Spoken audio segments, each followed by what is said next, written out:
Welcome everybody back to the European Masters. We have changed faces. Myself and Foxdrop will be taking you through the next series, LDLC versus BTXL. And honestly, I don't think I could have been allocated a more exciting quarterfinal for my own personal tastes.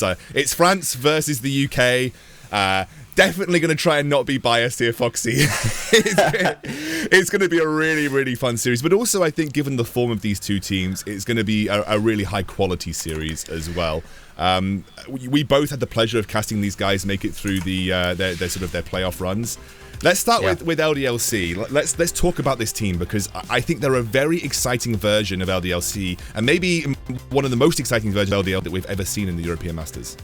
Yeah, most definitely. Every time we see LDLC in the EUM, they always come in with certain expectations, a certain amount of hype, and I think this time round they really are giving us something to kind of scream about, especially in that jungle role. TynX, look at that. He's the wizard lizard on that AP Shyvana. They're making it all happen, and really has been the catalyst for his team's success this game against the Vodafone Giants, who are #1 from Spain, one of the strongest regions that we've had historically in EUM. I didn't even make it out of groups because of LDLC, and a lot of the reason was because of TynX and his Graves, which, you know what, I'm not so sure about you, mate, but I'm not convinced we'll be able to see TynX's Graves today.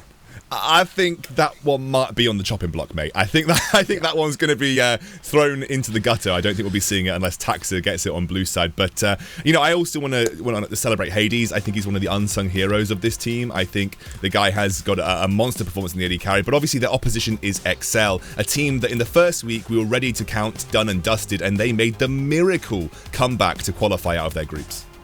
Yeah, they were 0-3 in their first day of groups, first round robin. That's not good. 0-3, losing every single one of your games. It means you have to win literally every single game to get back into it, which is what they did.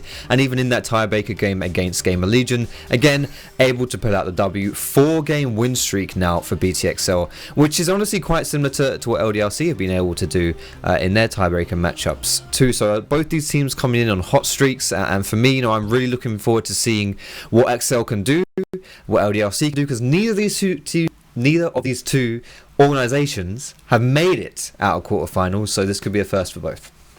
Yeah, I think this is a big opportunity for both these teams to set a new record for themselves in the European Masters.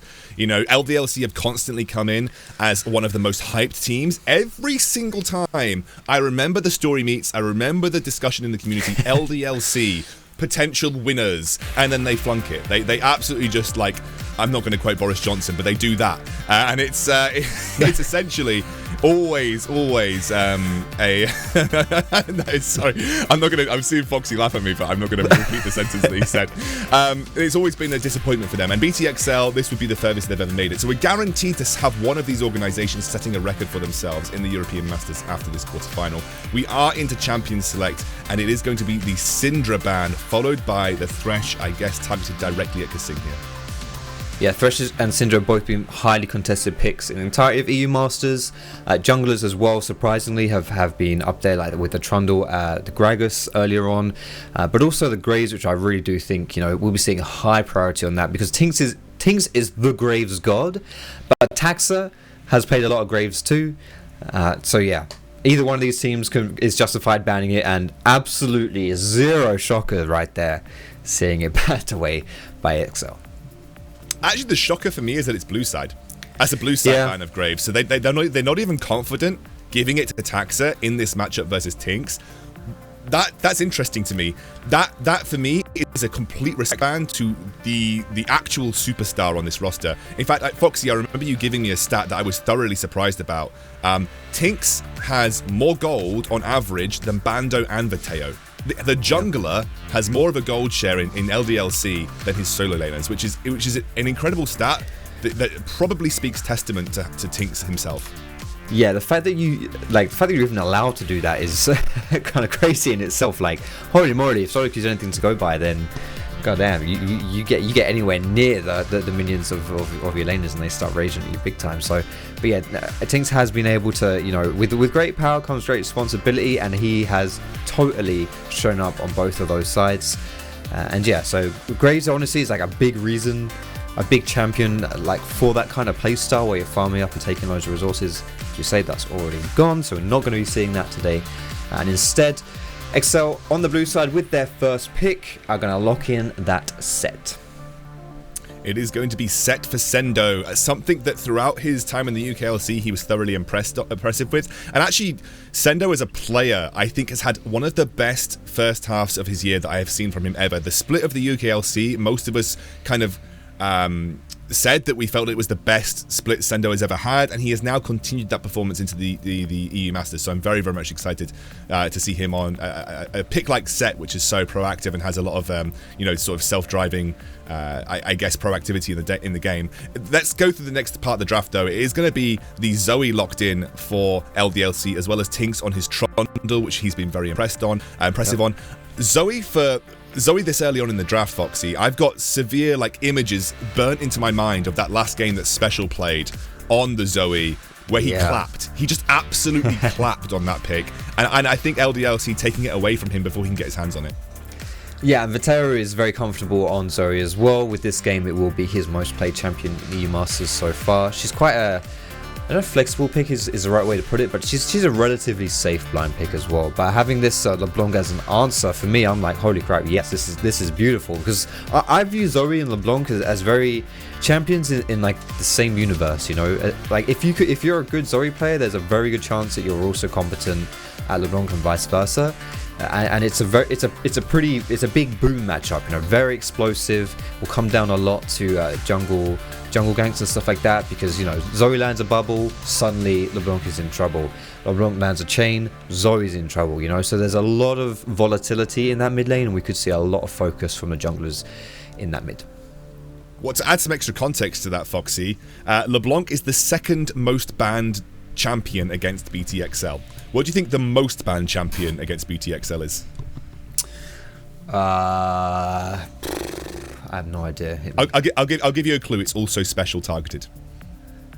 Oh, what is it? What, Syndra? Yeah, there you go. Got it in one, matey. 71% of the time it's banned against XL. And actually, it's the second most banned pick is LeBlanc, followed by the Thresh against kaSing. So, I think Special does carry a bit of weight with his long play, and him getting it in this first game of the quarterfinal, it'll be a bit of I assume, a confidence boost to him. Now they're going in on Deadly here. They're taking away his Kalista and the Draven, which we have seen. And I think the Yuumi ban makes sense because Ezreal was locked in before the second rotation. Yes, you've also, you know, that's now 3 AD carries that are gone off the board here. So Deadly's really going to have to kind of pinch his pull a little bit. You know, the Aphelios is still open if you want to go for that more scaling team fight option.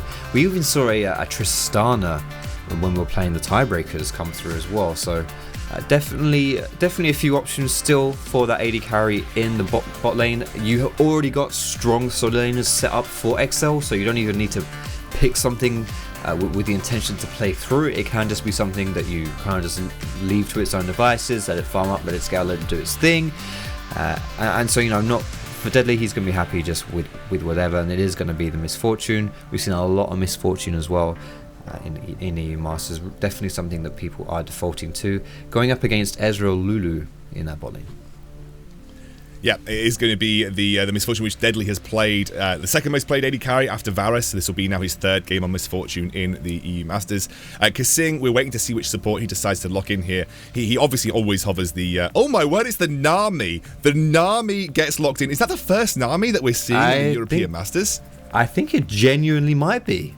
I do not remember a Nami outside of this game, at least. All right, that is really interesting. I like it, though. I like it. So if I could be completely wrong here, all right, feel free to chew me out in Twitch chat, on Twitter, wherever it is.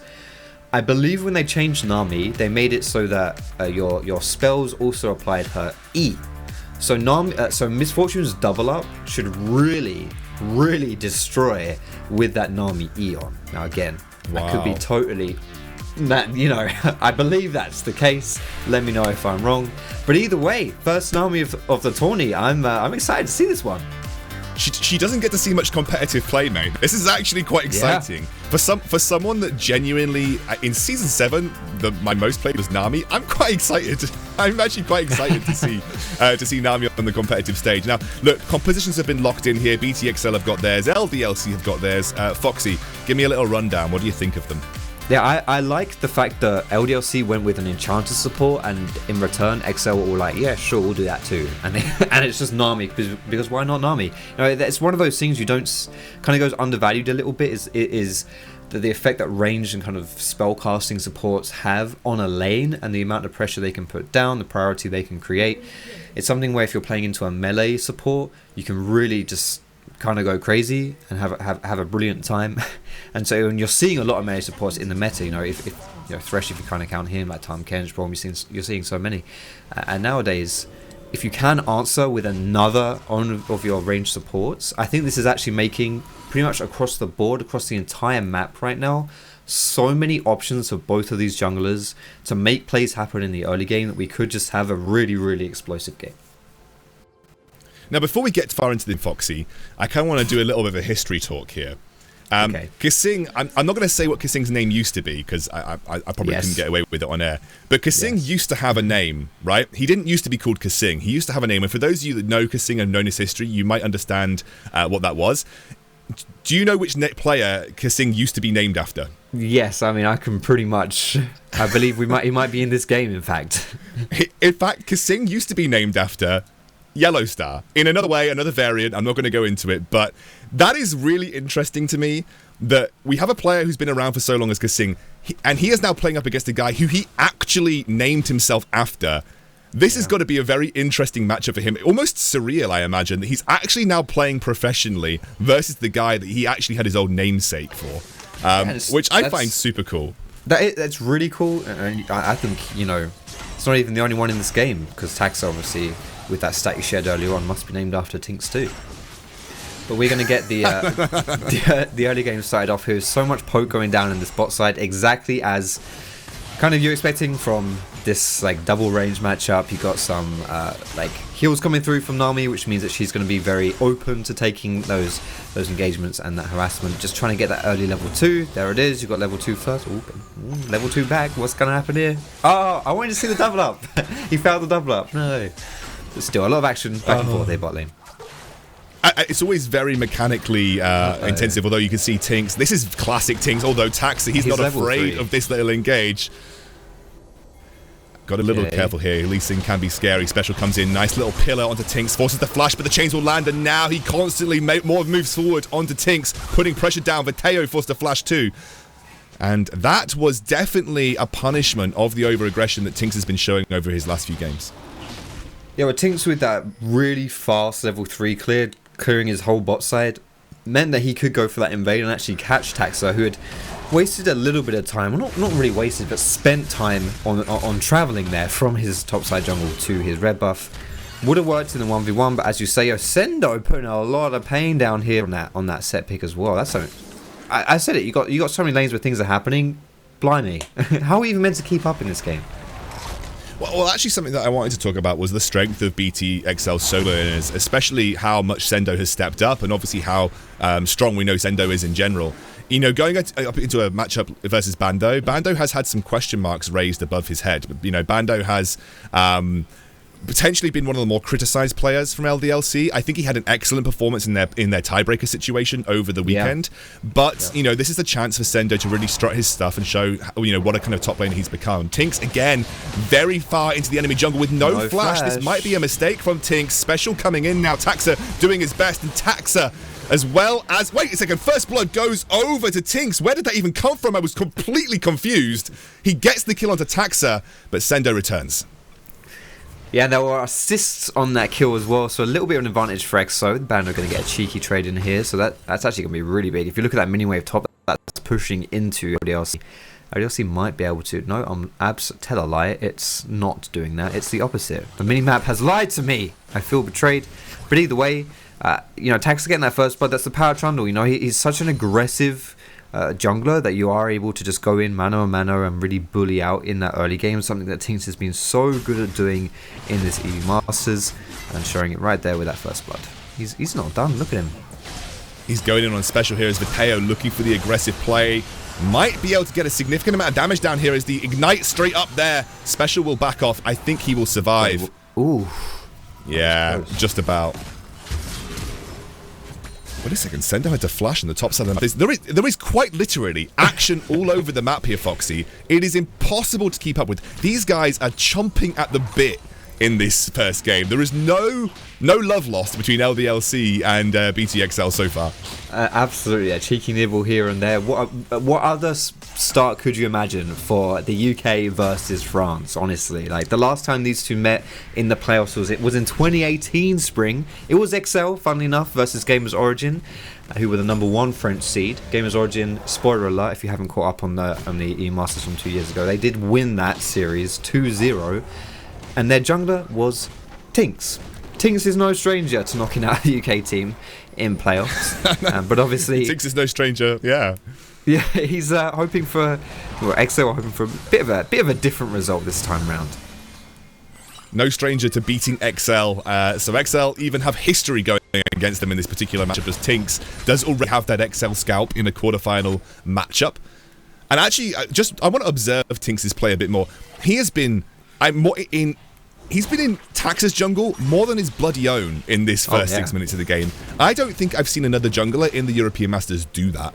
I don't think I've seen another, almost like reminding me of old Diamond Procs level of this is my jungle, not yours. I haven't seen another jungler do that. That is just a TynX thing. He's the only jungler that I think has felt confident enough, or maybe knows the matchup well enough, or pathing well enough to actually go and do that in the enemy jungle over and over again. I love the name dropping of Diamond Procs, because TynX even played Shyvana, right? Which was like the Diamond Procs pick when he actually made Shyvana look like a viable champion. Not only viable, but really strong as well. I think a lot of what TynX is able to do comes from his lanes as well. Like, you can't invade without lane pro. You saw that with his level 3 invade. He had to quickly get out of there because he was getting collapsed on from bot and from mid. But the more pressure that TynX puts down, the easier it becomes for his laners to operate, because it just generates so much space. Like, if you're looking, like the fact that TynX can just walk into the jungle means he can get a lot of vision down. Right now, obviously, it's a bit of a you're not seeing too much of that. But just like this, right? TynX is hovering around, Vétheo pushes in, and now TynX and Vétheo together as a squad are going to move up to top lane and try to do something to Sendo. Yeah, Sendo does have that Bramble Vest, but that won't help too much versus the likes of Vétheo. The minion wave has pushed in towards this tower. Bando steps up with the ultimate. Oh, Sendo! Baby! Doesn't work. He gets taken down. It looked fancy, but it didn't have any legs. Yeah, it was... Yeah, just a bit too much. 2 versus 1 is not a fair fight. Not at all. And big punishment here from the side of LDLC. Very, very well done and a good movement, especially because Sendo doesn't have his teleport. So he's not going to be able to get back into the lane pretty quick. He's going to take a lot of time getting back there. And he's already struggling on that CS department. You can see 39 to 62. Like, he's not having a good time. And now he's going to lose even more. I'm curious to see, like, what's he thinking about doing right here? Sendo, what are you doing, mate? Where are you going? Yeah, well, I kind of want to link this. We lane swapping through mid lane. Okay. He's going down towards bot. It looks like they are going to send their bot lane top. I guess that's the 8-minute Rift Herald spawn. Makes sense. I do, before this breaks out, I kind of want to link this back to the draft. They first picked Sendo's Sett. This was a big pick for him. They prioritized it on blue side draft. He's not having a good early game. At what point do you reckon this is going to pay off? Was this picked for laning phase, or was this picked for another reason, do you think?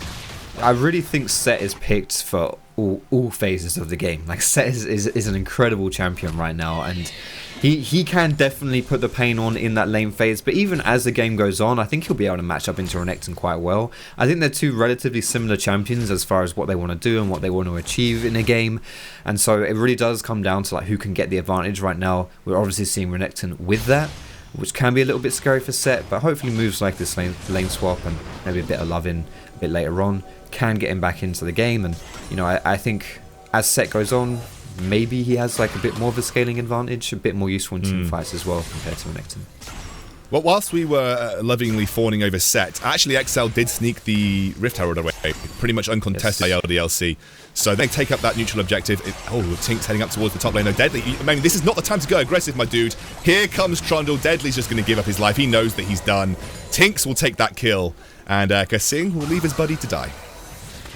It's pretty shocking that XL allowed LDLC to get onto them with 2 members, not just one. Like they dropped the ball on tracking not just one LDLC teammate, but both of them, and that feels like a little bit sloppy there from the British side. But they're going to try and respond with their own play onto the bot side, which Bando has sniffed out and is respecting right here by hiding a little bit further forward, as Taxa's going to get some damage on the tower. Has the herald, but probably won't slap it down right here. Might be waiting a bit longer. Oh, special. You took a huge amount of damage there. Nice dodge of the chains from Vétheo as well. And, you know, we actually did have a couple of question marks over the LDLC solo laners coming into this.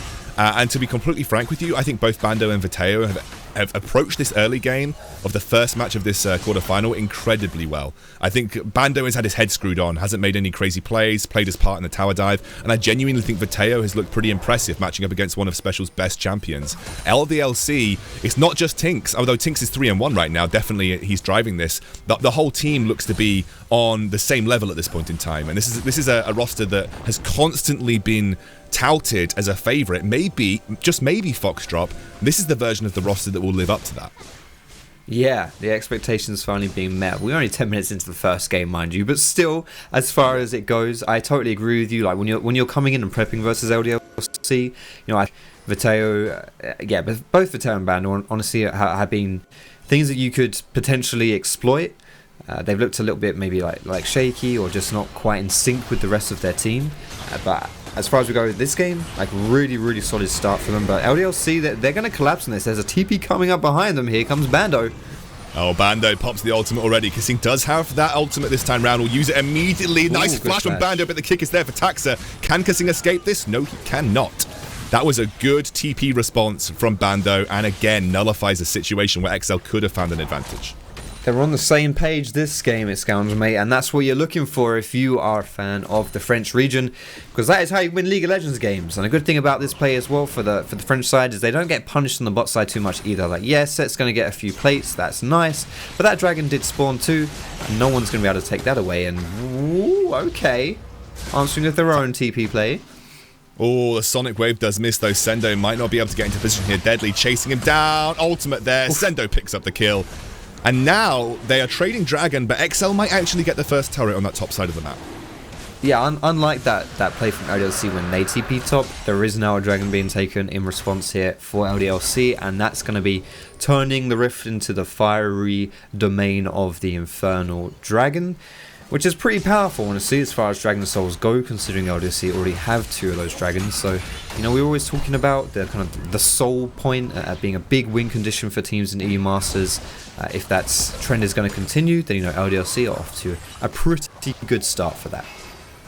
Yeah, and actually I can't think of 2 more annoying champions to have the Infernal Soul than Zoe and Ezreal. Yeah, that is gonna sound horrible if they do manage to get that soul, and LDLC keeping themselves on track for an early Dragon Soul take, which sets them up for a nice win condition that XL will have to respect. You know, Foxy, you talked about it in one of our previous casts on Sunday. You said the 3rd dragon is important, you know, and that's going to be coming up in the next 4 minutes. XL will have to find a way to respond to that particular dragon take, otherwise they are putting themselves on a timer that they definitely have to respond to.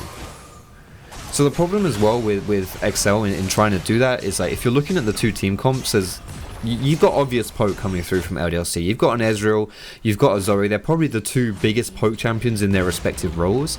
But then when you're looking over the side of XL, it's like, who wants to eat that? You know, who is going to be happy to tank those skill shots if need be, to lead the charge into LDLC to get that engage that so hard counters poke comps?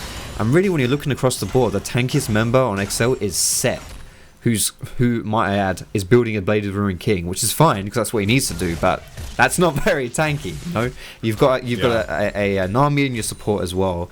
Like, if these poke champions get accelerating and if they start becoming like a pain for XL, they're going to be like very much a big pain because there are no good answers on their side as far as compositions go.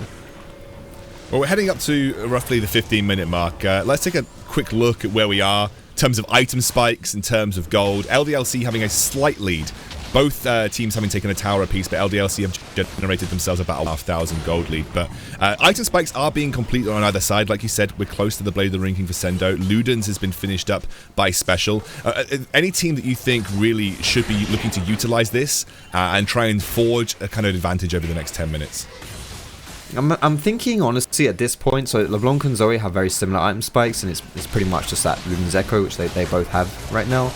But yeah, LDLC, you know, we're not going to have time to talk about this one. Here they go. They're going for the fight. There's no TP on Bando, and he's bot side. Yeah, I think LDLC... Well, TynX is pretty confident in this engage right now. Special just on the outside. Nice ultimate coming through. That's Sendo generating a huge shield, but it is just enough to secure the Rift Herald and get out as Sendo gets taken very low. LDLC may be trying to charge this one down. XL have found the reward they were after. I'm going to try and utilize this, although TynX, he's got a flash available. There is the ward. I think Foxy that they may escape this, although it's still going. Foxy, how have LDLC not converted? The LDLC are just going to keep running this one down. This side is a 4v5, mind you. Taxa's going to fall down from Trundle. A bit of a reminiscent play from that first blood, but that is, at the end of the day, a 1-for-1. But Renekton in the bot side, right? He took that tier 1 tower in bot lane. He's pushed that mini wave down to the second tier. And when you think about what a Rift Herald gives you, it's kind of what Bando just did, right? So, not a bad trade there. Not too bad for LDLC to give that one up, and here we're going to see the tail end of that fight with the 2 kills being traded for each team. Yeah, I think it was just a good ultimate from Sendo to buy a bit of time there, trading 1-for-1. I think was probably the best outcome that XL, but you're completely right. I mean, the point of Rift Herald is to take structures, or at least to try and generate a push, and Bando kind of did that while it was going on down the bottom side of the map. And just to highlight Bando again, 35 CS lead on his opponent, you know, in that side lane. He's been quietly generating a gold lead for himself. A guy who I think we said had some questions raised about his performances throughout the group stage, has really chosen the right time to step up when necessary. Yeah, and he's also got a level advantage too, which is worth a fair amount in that pure 1v1, and something that's quite beneficial for LDLC about this last play that happened. Pushing down this bot side means that Renekton now can push out a lot further in the bot lane when it comes to this 1v1 split, and I don't really think that Sendo can do too much about it, because I don't think Sendo matches up to... Oh my goodness, that is so much damage. Hold that thought. TynX just jumps in with the ultimate. He's going to start chomping on Taxa, who takes the absolute beating from Hades over the wall. Now Sendo also going to be sacrificed to the French gods as Vétheo picks up the second. This will be the third dragon of the game confirmed for LDLC, putting them on that Infernal Soul. Yeah, that's... Oh my goodness. Yo, TynX just does so much damage on that Trundle. I suppose it's because he's got so much damage items in his event. Oh, no, wait, never mind. Sorry, my bad. But he absolutely destroys LeBlanc there. Like 2 auto attacks, that's down to half health. Absolutely insane. As you rightly pointed out there, third dragon now on the Infernal Soul points. XL, they're going to have to find a way to contest, and they're going to have to find it soon, because in 5 minutes time, that's that 4th dragon, baby, and that means that could be very, very scary for XL. I kind of want to just bring us back to XL's first week, where they had some drafts that felt pretty similar to this, where I always like to call it like a get out of jail late game clause, right? Where they oh my sweet lord, he's dead. Sweet baby Deadly, you're dead. It's that's Zoe for you, everybody. Yeah, you seeing the combined power of the poke right there. Again, who wants to take that? You know, like who if that was like a Braum or a Tom Kench or something, of course you know kaSing will be standing in front of Deadly and tanking that up. And I was kind of praising this Enchanter pick here to as far as like the lane matchup went. But you're seeing it right now, like kaSing has to run for his life as well. He can't be tanking that, and speaking of running for their lives, Special's in trouble. Yeah, he will dive out with the distortion, no issues there, but they do lose the mid lane tier 1. I think he should be able to back. YellOwStaR's going for it though. Is Special going to get out? Yes, he will. Just cheeky. I kind of want to like cycle back to what I was talking about before Deadly got one bombed. XL often have these drafts where sometimes it feels like if they don't have the early game of their lives, they don't really have anything else to get them a win. There's no win condition left after having a good early game. This feels like one of those drafts to an extent. This kind of feels like one of those drafts where if XL just don't have a good early game, they just don't win. And Foxy, they're not having a good early game. They are absolutely not having a good early game. And I fully agree with you. That's a really good point. Like, yeah, there's just... I don't think they stack up particularly well in split push matchups, and I don't think that they're going to stack up particularly well compositionally and be able to deal with all this poke that LDLC is undoubtedly going to be throwing at them. And I think at this point now, you're just going to try and get some picks. Unfortunately for XL, they do have a team that's fairly good at doing that. Whenever you've drafted the mid jungle combo of Lee Sin, LeBlanc, like, you know you're going to be able to make those plays happen. There's always that like possibility, and I really think, you know, for XL, that's where it's gonna, that's where this like success for them is gonna come. But it really needs to come at good times, because if you can get it right before dragon spawns, great. If not, oh gosh. Yeah, I was just keeping an eye on that, though the distortion does get him out. TynX are forced to flash away from the sleepy trouble bubble. I mean, just look at the dominance of LDLC right now. They are walking for... I mean, TynX has been doing this the whole bloody game, mate. I'm not going to say this is new for him. He's quite happily sitting in that blue side jungle of his opponent. But special? I'm going to keep an eye on this. I'll finish that in a sentence, because in a second. He's might going to not go know for that this. Special's here. I think he is. Yo, Hades could be facing his first death in 7 games. Oh! There it is! Oh, there's no comment needed, my man. He delivers the first death that Hades has had in 7 games. Special. There it is. Failed the distortion, decided actually that he wanted to stay around, and then sits in the brush and waits for Hades. That's a good little play. 5,000 IQ distortion foul right there. All intended by Special. That is why he is quite obviously such a superstar. Running down the LeBlanc here is great until you realise you can't do it. Here come LDLC. Yeah, it's the ultimate from Deadly, although Vétheo snipes him out. That's not for the first time in the last 5 minutes as he gets his second Deadly scalp. And Special will be there a little too late to have an impact. That is the downside as well. Another, if there wasn't another reason for XL to be a little bit worried this game, the whole fact of Misfortune standing still channeling bullet time makes her sit and duck for any incoming projectiles. And that time it was Zoe's, the old paddle star, coming through and giving her a swift paddling. She's going to be facing a grey screen. And with that, LDLC pushing down that bot side, got that tower, going to be taking this mid as well. Yeah, they collapse in onto TynX, forced to kick straight up, taken very low, does dive out of the true shot barrage, escapes with his life, but a huge chunk of map gold has just been absorbed by the LDLC machine. And this kind of starts off as a fairly good play for XL. Like, they decide they're going to use this Misfortune strut plus Nami speed up with the Nami ult as well to chase down an otherwise fairly immobile Zoe. But yeah, it's just difficult. It's so tough. Like, you're running around minefields if you're playing one of the carries on XL right here against all these projectiles you have to dodge. You lose track of one of them, bam, you're blowed up, you're dead. I think we just saw the gold there. A lot of the solo lane is looking moderately even, especially Special compared to Vétheo. But again, those real gold advantages coming for TynX once more. Again, he is, nearly 2,000 gold up on his opposite jungler. This guy is a superstar. He is a superstar jungler. He is absolutely one of the best talents that LDLC has to offer as he goes toe-to-toe with Special. Special really can't get the damage done. It ain't Hades, mate. You can't burst him that easily. Hades even looking for revenge here as the true shot barrage. Last-minute dodge, but this is Infernal Soul point right now. TynX is healthy. XL probably aren't even in a position to contest this. I feel like they have to try. They have to try. If you give up Infernal Dragon... Okay, wait. Taxes just jumped over to his Krugs. Oh no, what happened, Taxon? Where did you go, mate? He didn't even use the blast cone. Okay, he's going to do the walk of shame. This is the walk of shame. He's just dead. It's the shameful give up Infernal Soul kill. I think his team must have forced that upon him like a ritual.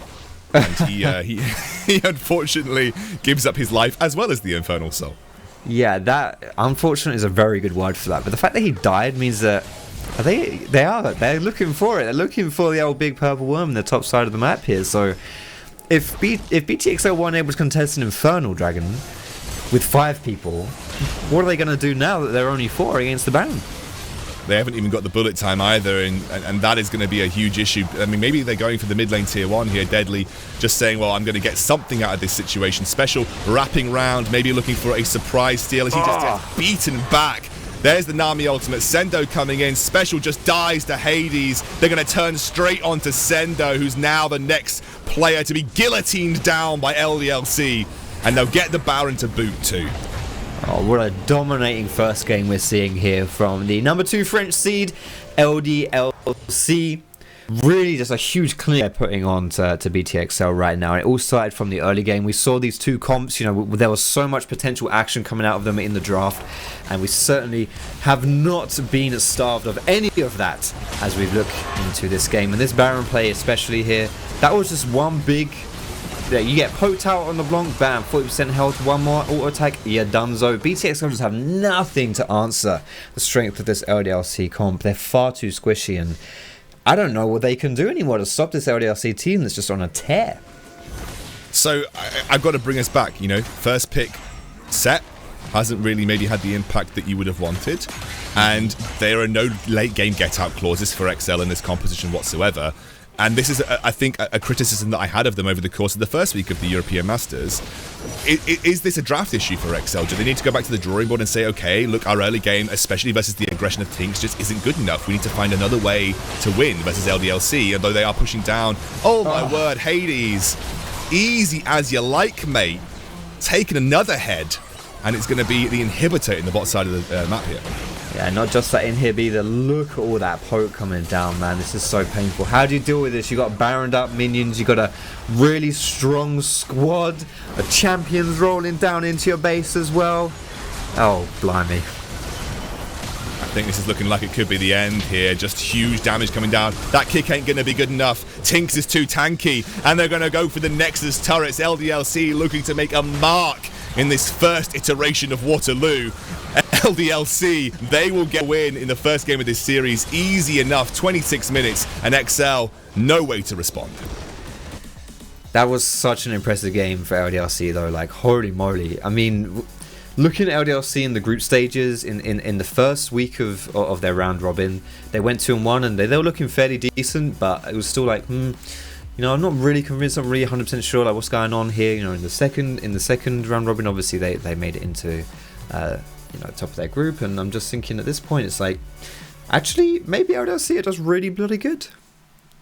I think, mate, LDLC might be really bloody good, but I genuinely do believe it's TynX again setting up the pitch, and then the teams knocking out the home run. TynX is the guy who is making this happen, and then his team is capitalizing on it. I've never seen a jungler act the way that he has, especially at this level of competition, versus people who are of equivalent skill, and he is straight up almost disrespecting enemy junglers, and that's why it reminds me of Diamond Prox. You know when he invented that new aggressive style of jungling that we'd never seen before back in like what was it, season 2 or 3? You know, season 2, yeah. Like TynX is giving me that vibe, like straight up disrespecting his opponent, saying this is my jungle too, and that is such refreshing but also exciting kind of jungle gameplay to see, because he genuinely doesn't give two craps. He just goes in, knows his limits, and always comes out with some kind of success. It's crazy. Yeah, and you know, they ban away the Graves from him.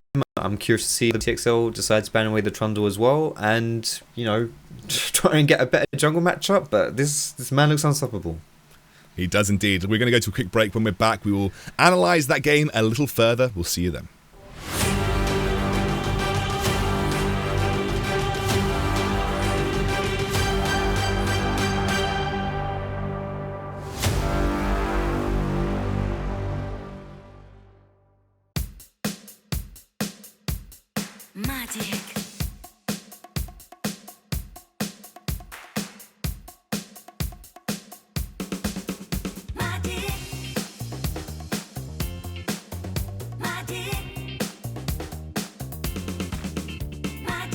Vous comprenez maintenant pourquoi j'ai créé la Magic? En un clip, vous devenez Magic. La monture avec ses 2 clips pour 149 €. C'est Magic. Dispositif médical.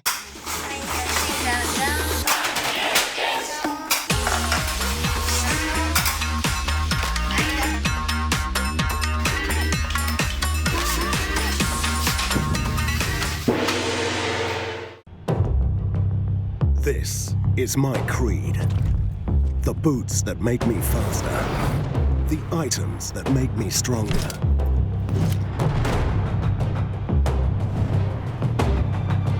The potions that I drink. I get the best to be more powerful, so my champion rises to the top. But all this leveling up means nothing if I don't level up myself. It's the healthy potions I drink in real life that make me stronger. Because you can only rule the game when you realize you are your most important champion. To play like a pro, eat like a pro.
Welcome back to the European Masters, everybody. We just saw LDLC, well, I can't really phrase it any other way. They dismantled XL in that first game of the series. The French letting nothing up, the LFL region looking to reclaim their throne, and I think LDLC looked like the real deal, especially our boy TynX. Yeah, TynX, again, didn't get his main champion, but it doesn't matter apparently. His Trundle is equally scary. I think this is the Soul Dragon or the one just before, but either way, special. You face check in Trundle, just, it doesn't end particularly well. No, this is the one before the Soul. Just like, the amount of pressure this guy puts on, if he's not directly invading your jungler, he's making you walk up to him. You know, like, he's got such good positioning, and the way that he plays the jungle is honestly a thrill to watch, despite being a UK fan, and this being BTXL that he's doing it to. But this game really was just, you know, TynX getting off early, and then the poke composition just being too much for XL. Yeah, once they lost grip of this game, their composition didn't really allow for any kind of comeback.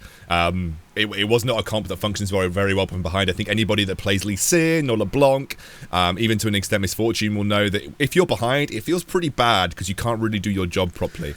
And XL probably felt like that entire game. They've got to reset and look for a way to sort of get back into the game, maybe that be draft or otherwise. Now, I believe XL have actually gone over to red side with no roster changes, so we're exactly the same. But I think they've gone over to red side. They're going to change things up. They've got a counter pick potential at the end of the draft there, which is something that they sometimes give over to Special, because Special has kind of been like the guy for XL.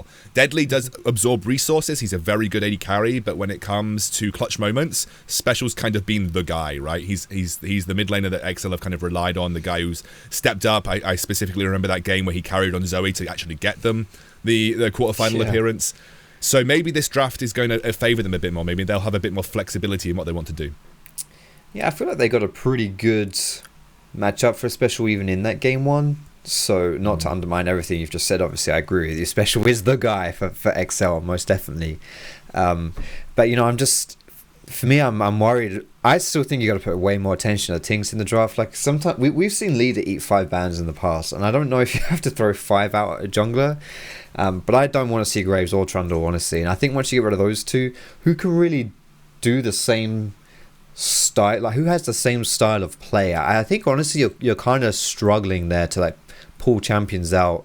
A lot of the early game pressure junglers, maybe like an Olaf or something, is another one that plays a bit like that. But either way, like you can't handle TynX. Like that's clear, and it's not UXL, it's everyone. They just can't handle TynX. Just find a way to make it easier. I think that's actually a good point, because I don't want to take a dump on Taxa here. Like, I don't think this is like a Taxa issue. I think this is an everyone issue. I think this is like junglers struggling to deal with the way that TynX plays. So yeah, I think limiting options might actually be the necessary go-to. I'm definitely expecting a red side Graves ban. Maybe we see the red side Trundle ban come through as well, because we've seen teams pick blue side first pick Trundle a lot of the times, and I think obviously TynX would be happy with that in any matchup. But also, I don't want to just spend this entire time praising TynX. Hades had, although died once, he still had an incredible game, unsung hero of the LDLC roster. Imagine dying in League of Legends, honestly. Hades was like, yo, I'm surprised we didn't have a pause in that game. Be like, yo, chat, yo, team, my screen's grey. What does that mean? Yo, what does this mean? My screen's grey. Help. No, mate, it's just death. Get used to it. Okay, your name's Hades. You'd think you'd be more used to it. But first in 7 games, as we said, he's not died more than once in any game in the EU Masters. Not a single one. And I don't think he died more than once in that last game either. As you say, kind of an unsung hero, because he's not like the flashy guy, but still, like, he's so reliable for LDLC, and he's a huge part, like the spot lane as a duo, a huge part of why they find success.